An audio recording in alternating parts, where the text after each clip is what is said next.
লিখেছেন আপু, আমার নাম জান্নাত। ইয়ো, আমার নামও জান্নাত। সেই দিন বাড়িতে আমি পুরো একা ছিলাম। রাত 11:15টার দিকে কে যেন ইচ্ছে মতো গেট পিটাচ্ছে। এত জোরে শব্দ হলো, মনে হচ্ছে কেউ যেন গেটটা ভেঙেই ফেলবে। আমাদের ঘরে কলিং বেল আছে, তাহলে কি কেউ এভাবে গেট পিটায়? যাই হোক, অনেকটা বিরক্ত নিয়েই গেট খুললাম। আজব তো, কেউ কোথাও নেই।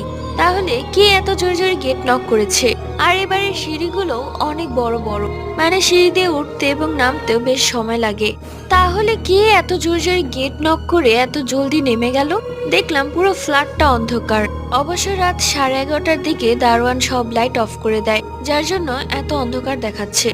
তা আমি গেট অফ করে আবার শুয়ে পড়লাম। কিছুক্ষণ পর এর থেকেও আরো দ্বিগুণ শব্দে কেউ গেট পিটাচ্ছে। আমি এবার খুব ভয় পেয়ে যাই।